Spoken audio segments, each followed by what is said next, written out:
लेकिन उसमें बड़ा सवाल यह है जो अभी अभी थोड़ी देर पहले संजय सिंह जी ने लगाया। उन्होंने कहा कि बीजेपी खरीद फरोख्त में मास्टर है, हमारे विधायकों के संपर्क, हमारे कैंडिडेट्स के संपर्क में है।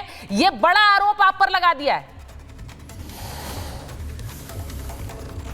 देखिए सुचेता जी, बस मैं आपसे निवेदन करूंगा, तीन बड़े बड़े प्रश्न आपने उठाए हैं, मैं तीनों प्रश्नों का जवाब पॉइंट टू पॉइंट दूंगा, बस थोड़ा समय दे दीजिए। जी जी बोलिए। सबसे पहला प्रश्न आपका है जो अखिलेश यादव जी ने कफन फेस करने की बात की। देखिए, जब संभल की घटना घट रही थी और वहाँ जब अतिक्रमण हटाए जा रहे थे और अंदर से बहुत से प्राचीन चीज़ें बाहर आ रही थीं, तब मैंने आपके भी डिबेट में और तमाम डिबेटों में एक बात कहा था कि संभल की ये जो यहाँ पर संभल में अब पूरे देश में आज तक किसी मस्जिद की 1 इंच ज़मीन की भी खुदाई नहीं हुई है। लेकिन जिस ढंग से समाजवादी पार्टी संभल की घटना का राजनीतिकरण कर रही थी, उस समय मैंने कहा था कि ये घटना, ये राजनीतिकरण समाजवादी पार्टी की राजनीतिक कब्र को खोदने का काम कर रही है। ठीक, ये समाजवादी पार्टी की राजनीतिक कब्र खुद रही है और आज वो कब्र पर कफन लेकर अखिलेश यादव खड़े हैं। और मैं इनको समझा दूं कि कफन तो कोई और उड़ाता है। 2027 में उत्तर प्रदेश की जनता समाजवादी की राजनीति पर कब्र कफन चढ़ा देगी।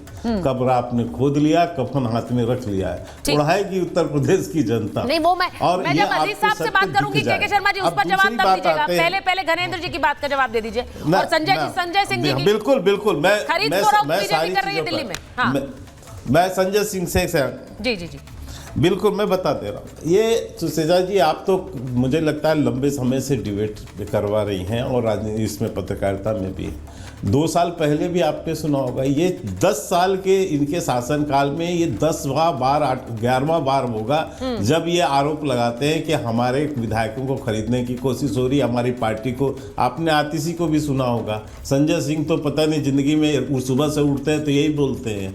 और तमाम लोगों को, अरविंद केजरीवाल को सुना होगा। और आपको पता होगा कि अभी 2-4 दिन पहले ही दिल्ली हाईकोर्ट ने आतिशी को नोटिस दिया है। इस पे जो खरीद फरोख्त की बात उन्होंने फरवरी मार्च में की थी, उस पर जो है केस किया गया था, भाजपा के एक नेता ने किया था।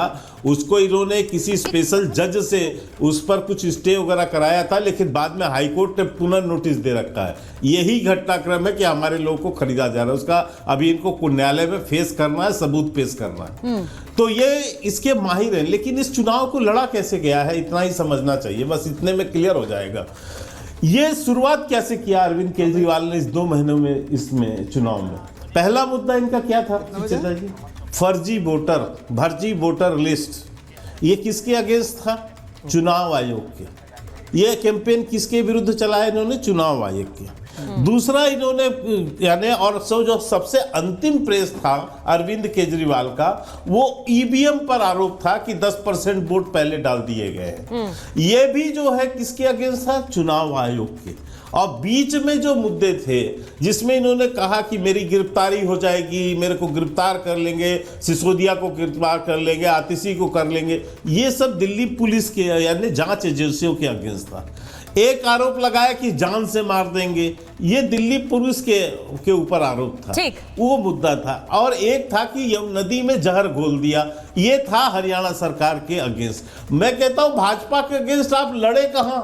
किस मुद्दे पर लड़े हो भाजपा के अगेंस्ट? आप चुनाव आयोग, जांच एजेंसी, पुलिस, इन्हीं सबको आप जो है गाली देते रहे और इन्हीं को मुद्दा बना के आपने चुनाव लड़ा है। और जहां तक रहा संजय सिंह की, तो मैं एक बात आज आपको आपके चैनल पे कह के जाता हूं और इसको नोट रखिएगा सुचिता जी। संजय सिंह और संजय राउत, जिस ढंग से संजय राउत ने उद्धव ठाकरे की पार्टी का सत्यानाश करके रख दिया है, संजय सिंह केजरीवाल की पार्टी का सत्यानाश करेंगे। और ये भी लिख लीजिए कि इसके 3 दिन बाद जब ये रिजल्ट आएगा, इसके बाद इसकी पार्टी स्वतः लड़के आपस में टूटेंगे। जैसे योगेंद्र यादव को बाहर फेंका, आशुतोष को बाहर फेंका, कुमार विश्वास को बाहर, मैं बता रहा हूं कि इनके अंदर आपस में जूतम पजार होंगे। आने वाले समय में हमें तो पहले ये देखना है कि एग्जिट पोल एग्जैक्ट पोल होते हैं कि नहीं। देखिए शर्मा जी हरियाणा के मामले में हमने देखा, हरियाणा के मामले में हमने देखा क्या हुआ था एग्जिट पोल्स का हाल। वो आप लोगों के फेवर में गया था, लेकिन एग्जिट पोल्स धड़ाम हुए थे। अब ये दिल्ली में क्या होता है वो देखना है सर। मैंने शुरुआत में दिखाया कि 9 पोल्स ऐसे हैं जो दिखा रहे हैं दिल्ली में सरकार बदल रही है, सरकार बदल रही है। मैं आ रही हूँ सर, एक बार जरा शुरुआती कमेंट। अजीज खान साहब वेट कर रहे हैं, समीर जी वेट कर रहे हैं। मैं एक बात कह दूं। अच्छा बोलिए। हम किसी एग्जैक्ट पोल के सहारे नहीं है, ठीक है। हम एग्जैक्ट पोल के आधार पर ये बात नहीं कर रहे हैं। एग्जैक्ट पोल, ओपिनियन पोल, ये सर्वे वालों का काम है।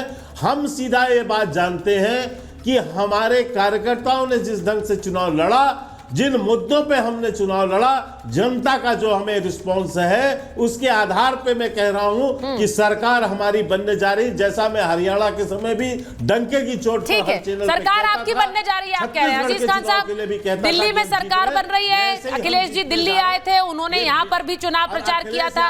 मिल्कीपुर में क्या हुआ सर कि सफेद चादर ले आए अखिलेश जी, आज सफेद चादर उठा दी। और के शर्मा जी कह रहे हैं पहली बार थोड़ा ही है, दिल्ली में भी आरोप लग रहे हैं, वहां मिल्कीपुर में भी आरोप लगा रहे हैं, सारी संवैधानिक संस्थाओं पर आरोप ही लगाते रहते हैं आप लोग। अब ये तो हद थोड़ी ज्यादा हो गया सर, सफेद चादर इलेक्शन कमीशन के लिए। अजीज साहब का ऑडियो नहीं आ रहा सर, आप अनम्यूट कर लीजिए, अनम्यूट कर लीजिए अजीज साहब। ये देखिए सुचेता जी, ये आरोप नहीं है, हाँ ये सत्यता है। आपने देखा, पहले मिल्कीपुर की बात करते हैं, किस तरह कल नंगा नाच हुआ और वहां के इंस्पेक्टर ने तमाम लोगों को किस तरह डराया, धमकाया, गाली गलौज। इससे पहले कभी ऐसा हुआ है? चुनाव एक पर्व होता है, उसको पर्व की तरह लेना चाहिए। कोई भी शख्स कहीं भी वोट डाल सकता है, लेकिन जिस तरह वहां तानाशाही हुई, जिस तरह वहां पर अधिकारियों ने बीजेपी के कार्यकर्ता की हैसियत से काम किया, तमाम तरीके के हालात वहां बिगाड़ दिए। यकीन मानिए कि कितनी शर्मिंदगी की बात है कि इस तरह चुनाव अगर हो रहा है तो फिर चुनाव का कोई मतलब नहीं, चुनाव का कोई मतलब ही नहीं है। और चुनाव आयोग खामोश देखता रहा, उसके सामने, उसके आंख के सामने सारी घटनाएं हो रही। हमारे लोग लगातार कंप्लेन करते रहे, लेकिन उस कंप्लेन का संज्ञान नहीं लिया गया। किस तरह लोगों ने बाहर वोटर को जाने नहीं दिया, बाहर रोक दिया। पुलिस अधिकारी किस तरह खुद वोटर आईडी चेक कर रहे थे। ये चुनाव आयोग का उल्लंघन नहीं है, उनके आचार संहिता का उल्लंघन नहीं है। तमाम वोटर आईडी खुद इकट्ठा किया, उसके साथ तमाम लोगों को कहीं ना कहीं घरों से निकलने नहीं दिया। बहुत सारी बातें हैं, हम उस पर तो बाद में आएंगे। अब जरा आप समझ लीजिए दिल्ली की बात जी। अभी जिस तरह एग्जिट पोल हो देखा हमने, किस तरह एक तरफा, देखिए एग्जिट पोल, एक बात बता दूं आपसे कि इससे पहले बिहार में भी दिखाया गया था कैसे आरजेडी को कहा गया था साहब सरकार बना रही है। टीएमसी आप देखिए बंगाल में किस तरह दिखाया गया था, आप मध्य प्रदेश में, तो बहुत सारे एग्जिट पोल आपके सामने हैं और आपने भी स्क्रीन किया है इस पे कि एग्जिट पोल 95% सही नहीं निकलता है, उसका कोई आधार नहीं। अभी लोकसभा में देखिए उत्तर प्रदेश में क्या दिखाया जा रहा था, बीजेपी के लिए दिखाया जा रहा था साहब 400 के आसपास पहुंच गई, लेकिन सच्चाई क्या हुआ, 240 क्रॉस करना मुश्किल हो गया। तो इसलिए एग्जिट पोल के आधार पर एग्जिट पोल्स की बात नहीं करती हूं, मैं ये बोल रही हूं आपको, सुनिए अजीज साहब, मैंने अभी हरियाणा का भी उदाहरण दिया। मैंने कहा हरियाणा में एग्जिट पोल्स गलत साबित हुए थे, तब वहां पर